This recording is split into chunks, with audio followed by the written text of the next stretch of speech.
Wow! C'est beau! Ah, j'aime toutes les décorations de Noël! Et toi? Est-ce que toi tu aimes les décorations de Noël? Et toutes les choses spéciales qu'on fait à Noël? Les biscuits, les chants. Les chants! Oh! Es-tu prêt à chanter avec moi? C'est magnifique! J'aime beaucoup chanter les chants de Noël. Et c'est parce que c'est le mois de novembre. Pas de novembre, c'est le mois de décembre. Et on va faire cela. Donc, pourquoi les bergers dans la nuit ont-ils le cœur rempli de joie? Pourquoi se sont-ils réunis pour adorer le roi des rois? C'est Noël, c'est Noël, Jésus le Sauveur nous est né. C'est Noël, c'est Noël, dans votre cœur est-il entré? Pourquoi les anges dans la nuit ont-ils le cœur rempli de joie? Pourquoi se sont-ils réunis pour adorer le roi des rois? C'est Noël, Jésus le Sauveur nous est né. C'est Noël, dans votre cœur est-il entré? Pourquoi les mages dans la nuit ont-ils le cœur rempli de joie? Pourquoi se sont-ils réunis pour adorer le roi des rois? C'est Noël, Jésus le Sauveur nous est né. C'est Noël, dans votre cœur est-il entré? Et j'espère beaucoup qu'il est entré dans ton cœur. Puis, aimes-tu les chansons qui racontent aussi des histoires? Moi aussi! Donc, on va chanter cela.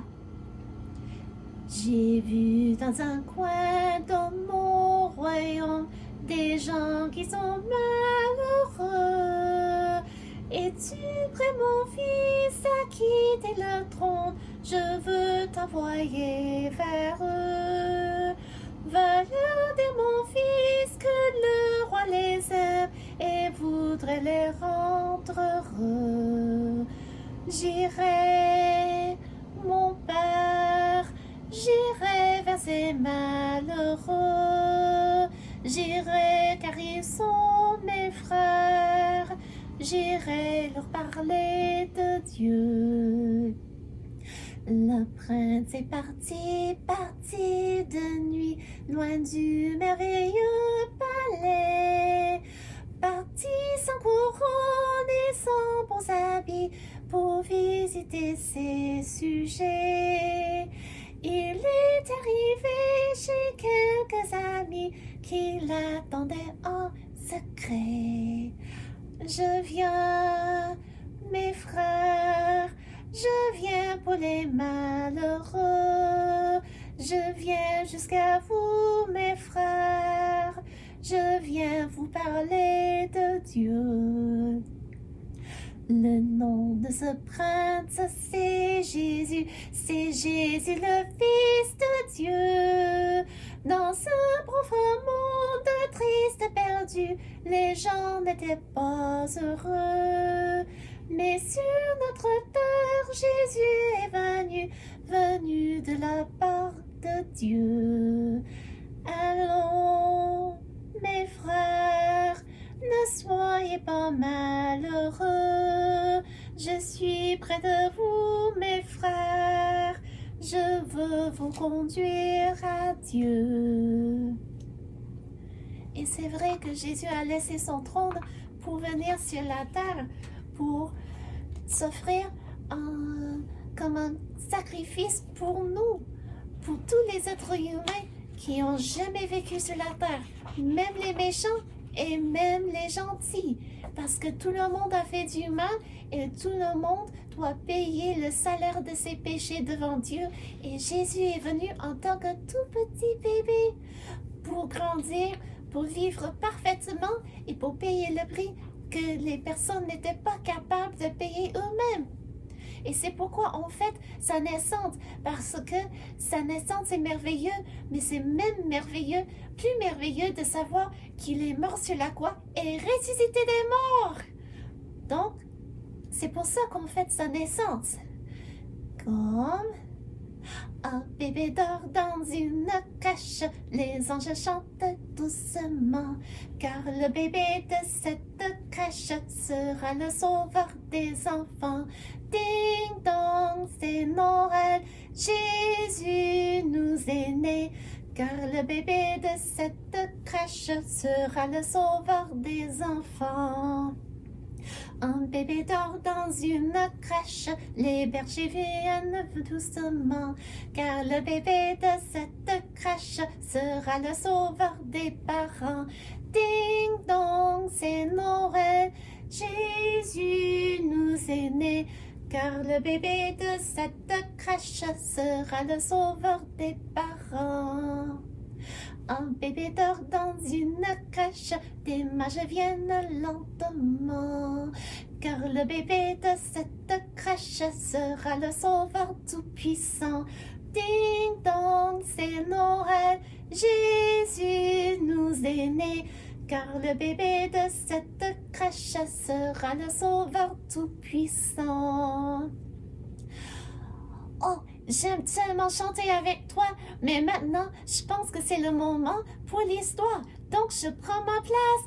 Merci beaucoup d'avoir chanté avec moi. Bye bye!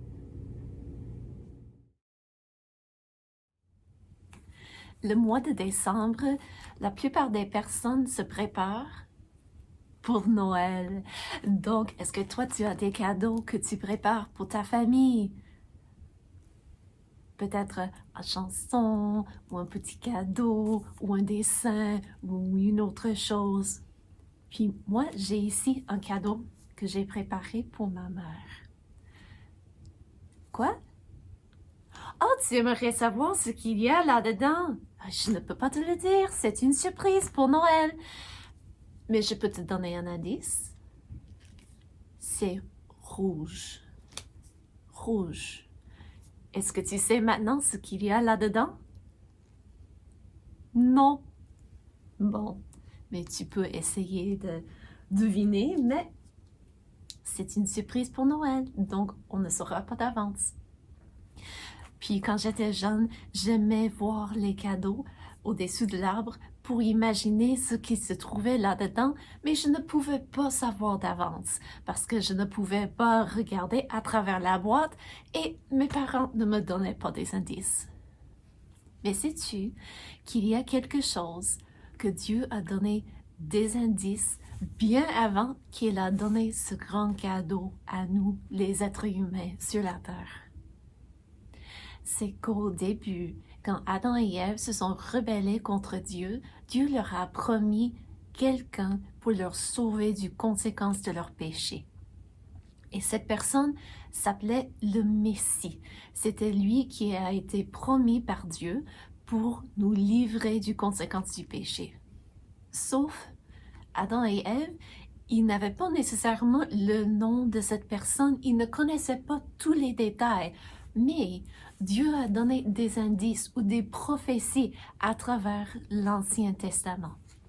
Donc, depuis que Adam et Ève ont rébellé contre Dieu, ont désobéi, depuis qu'ils ont brisé la loi de Dieu, Dieu leur a promis quelqu'un.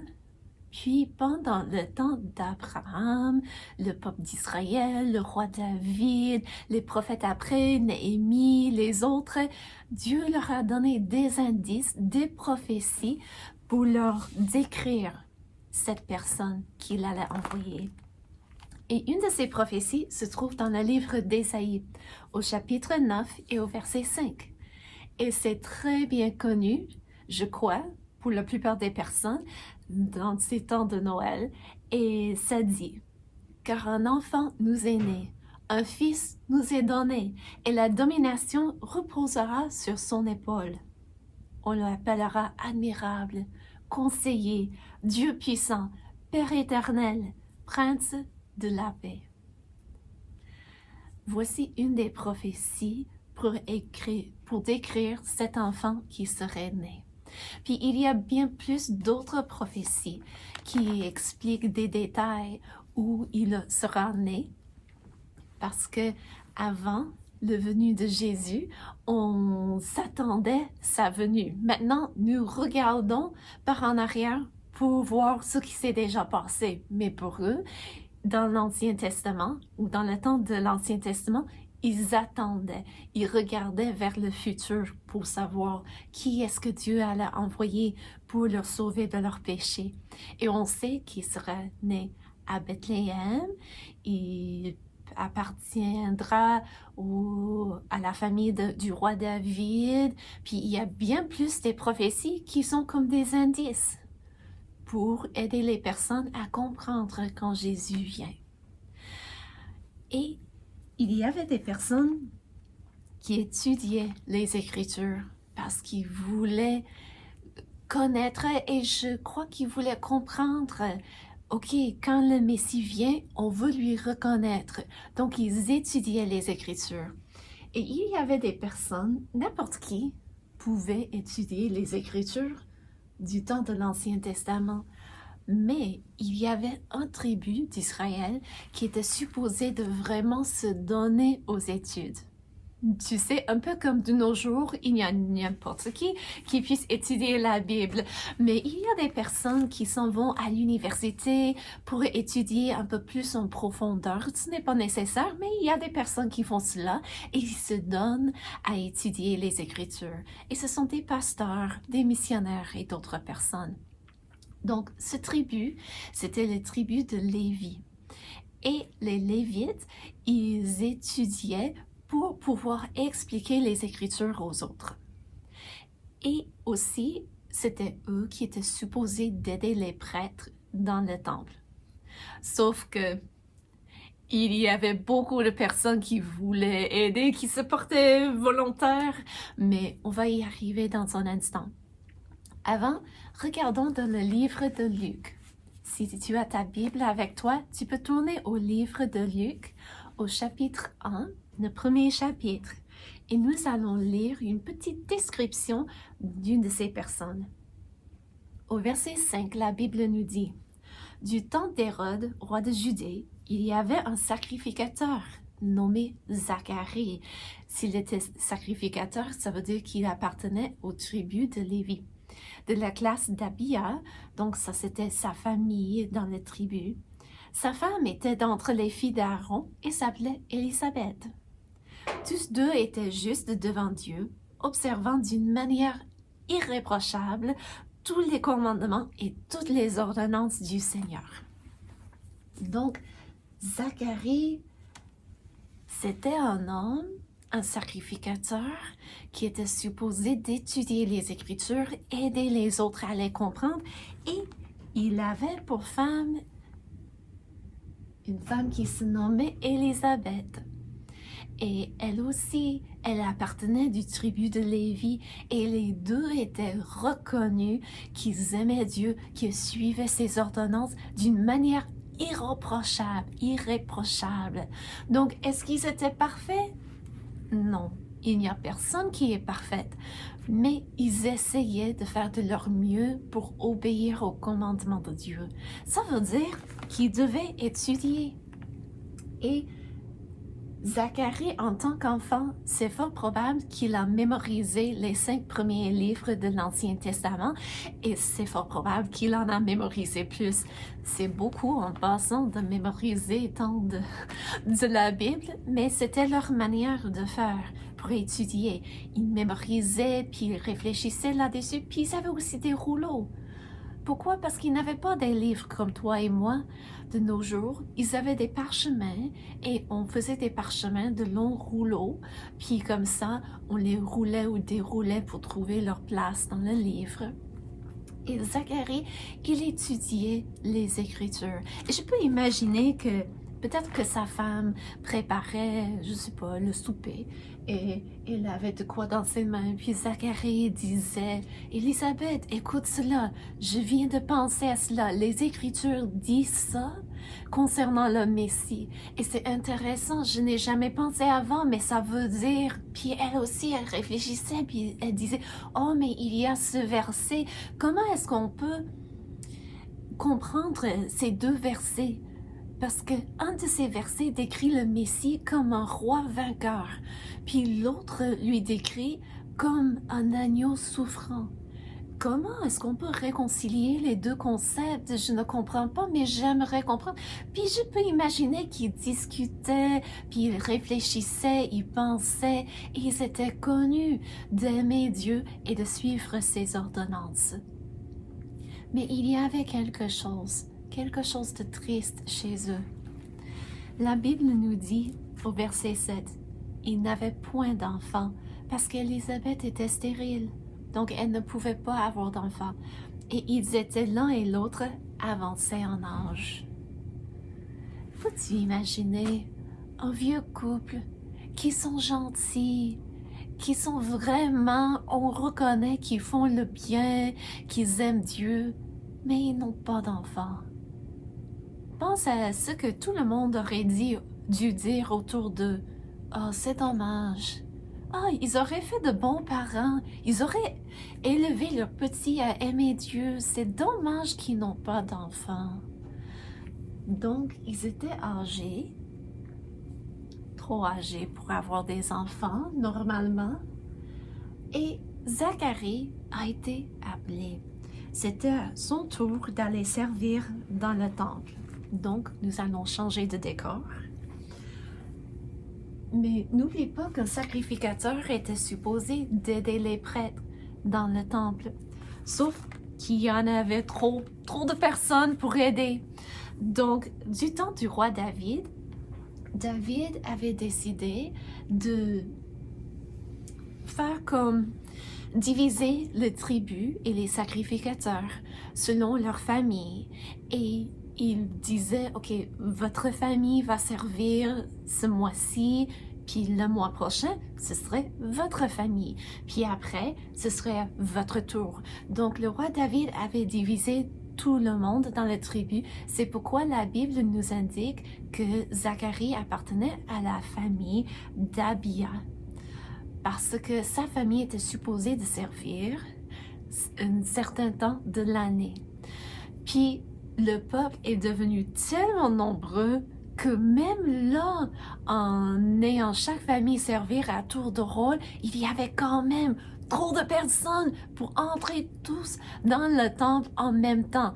Donc, le peuple avait décidé de faire le sort pour choisir une personne qui allait rentrer dans le temple. Donc, même si on était sacrificateur, ça ne voulait pas dire que la personne allait rentrer dans le temple, servir. Il se peut qu'on faisait ça peut-être une fois dans sa vie, quelquefois, ça n'arrivait pas très souvent, tu comprends? Parce qu'il voulait laisser à tout le monde l'opportunité de le faire.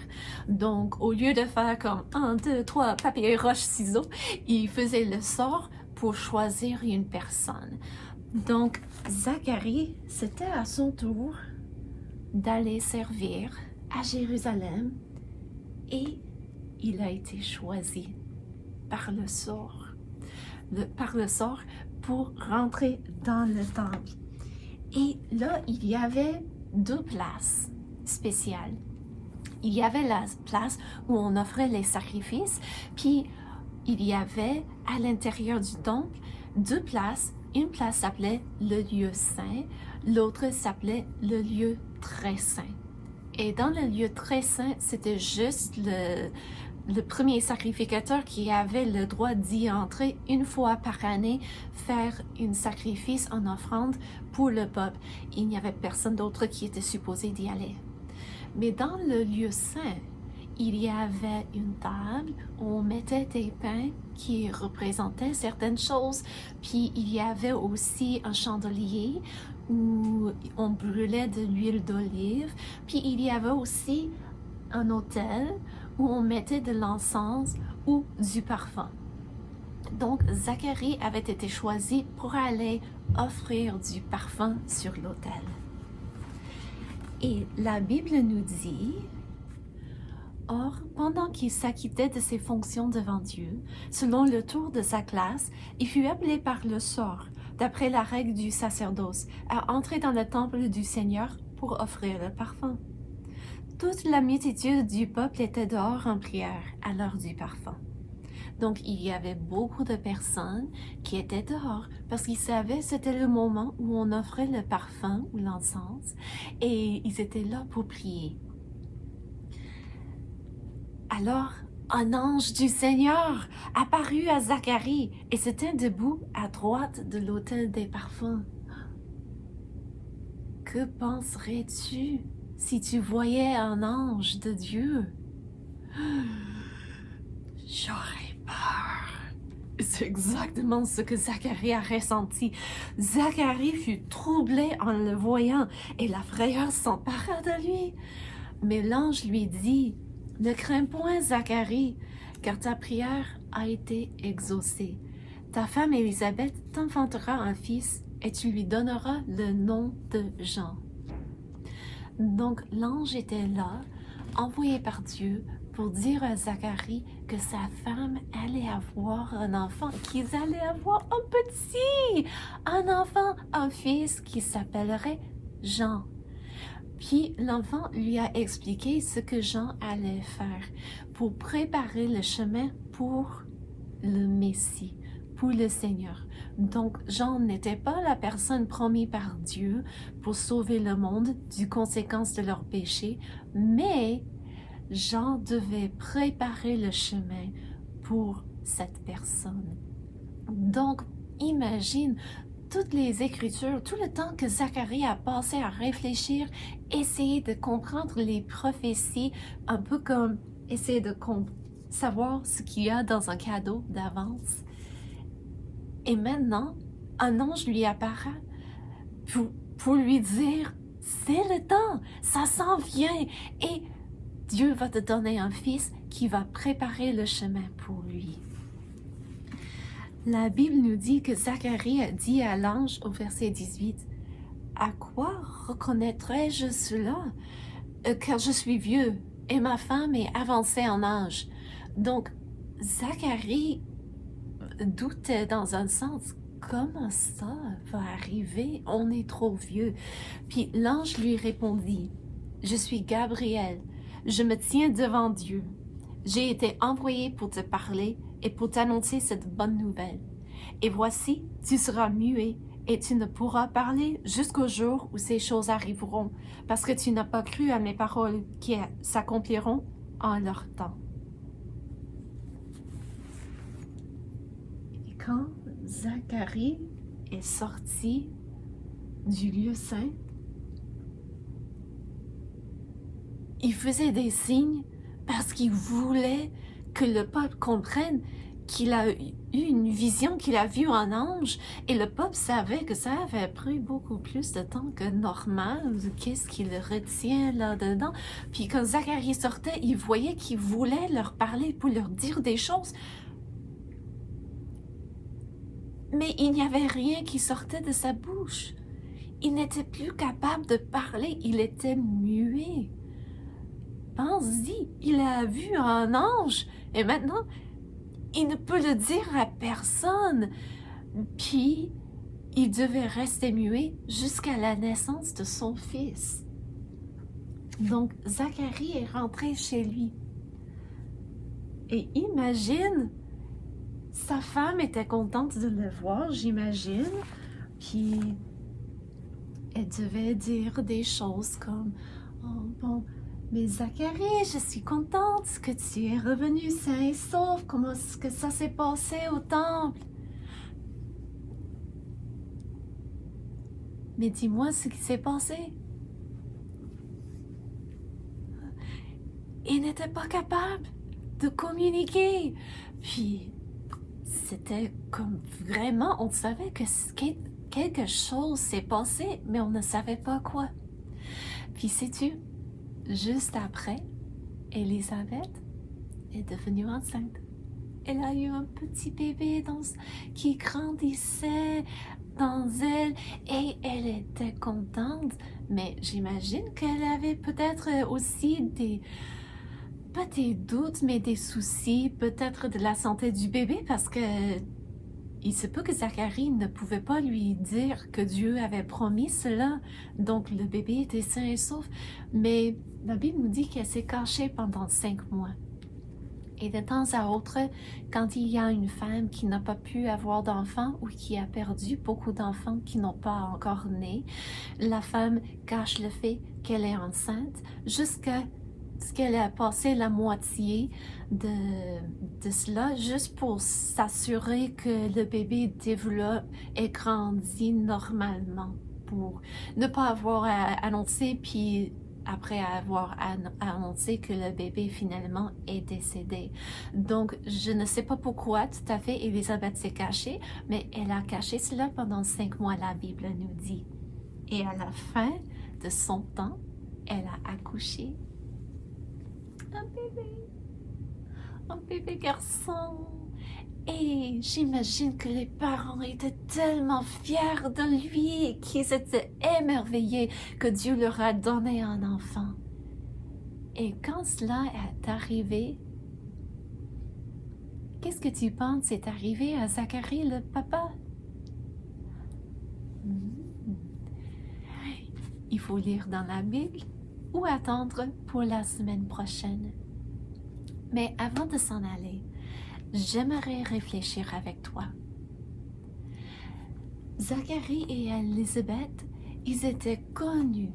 Ils avaient le témoignage ou la réputation d'aimer Dieu et d'essayer de suivre toutes ses ordonnances. Et toi, est-ce que tout le monde sait que tu aimes Dieu et que tu veux lui servir avec ta vie? Est-ce que tout le monde, si quelqu'un devait te choisir, il dirait « Oh, lui, il essaie de faire le bien. Elle aime Dieu. » Est-ce que c'est ça ton témoignage ou ta réputation? Si ce n'est pas le cas, j'aimerais t'encourager. Ce n'est pas nécessaire de vivre pour avoir la bonne opinion des autres, mais les autres vont savoir ce qu'on fait. La Bible nous dit, même un enfant, on peut savoir s'il essaie de faire le bien ou pas.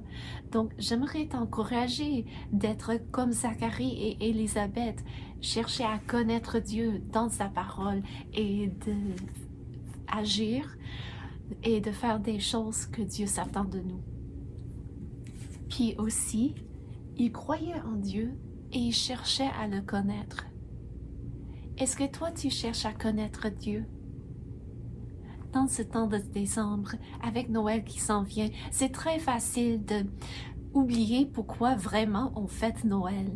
On peut penser aux cadeaux, aux arbres, aux défilés, puis aux fêtes et aux biscuits qu'on fait, à la nourriture, et on peut mettre tant d'attention sur toutes ces choses qu'on oublie que le but de Noël, ce n'est pas d'aller voir les beaux défilés, même si ça c'est amusant, et ce n'est pas avoir de la bonne nourriture, même si on apprécie cela, mais c'est de prendre un moment pour reconnaître que Dieu est venu sur terre lui-même et que Jésus est venu se sacrifier pour nous sur la croix et revenir à la vie pour nous offrir le pardon de nos péchés, des mauvaises choses que nous avons tous faites.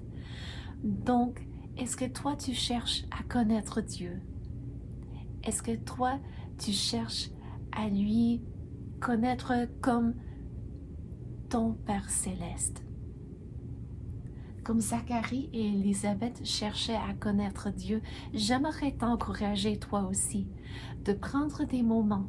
Peut-être chaque matin quand tu te lèves, tu peux lire un verset, tu peux prendre un moment dans la prière. Peut-être que ce serait avec ta famille, mais j'aimerais t'encourager à apprendre à connaître Dieu comme Zacharie et Élisabeth.